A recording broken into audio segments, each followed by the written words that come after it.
Ne. Name.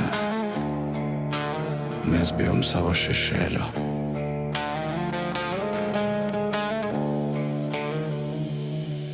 Kol lenkai siunčia Briuselį ten, kur saulė nešviečia, Vilnius stovi kamputyje ir bijo net pirstelėti. Lenkijos prezidentas rėžia tiesą į akis klerkams. Jokių kvotų, jokių baudų, jokių diktatų. Jie supranta, kad siena nėra pereinamas kiemas, kad valstybė turi ginti savo žmonės, o ne svetimas problemas. O pas mus tyla mirtina, mūsų politikai vaidina geruosius, kol kaimynai rodo, kas yra orumas. Lenkija turi kiaušus pasakyti tiesą, o mes vis dar sergam gero mokinio ligą. Jokių baudų, jokių nesąmonių, jokių migrantų paktų. Jie netaps vakarų Europos klaidų sąvartynų. Kada mes nustosim būti bestuburiai,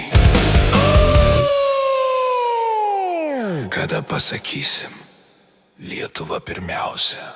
Pažiūrėkit į vakarus, į tą jūsų sektiną pavyzdį.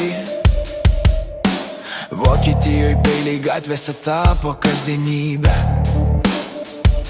Prancūzijoje dega priemiesčiai, riaušės ir dūmai. Policija bijo įkelti kojų ten, kur valdo svetimi įstatymai. Tai ne propaganda, tai sušikta realybė. Briuselis meluoja, sakydamas, kad viskas suvaldoma.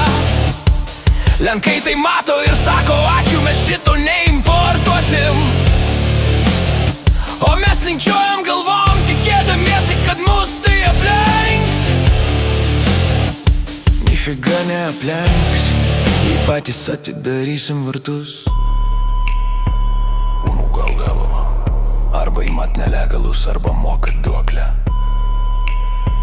Tai nesolidarumas, tai reketas.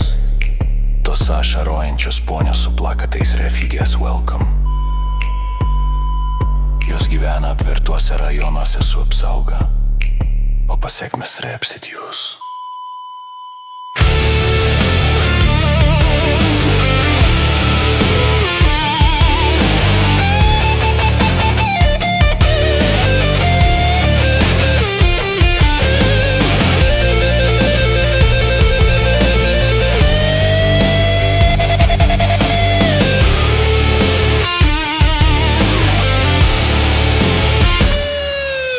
Lenkija turi kiaušus pasakyti tiesą.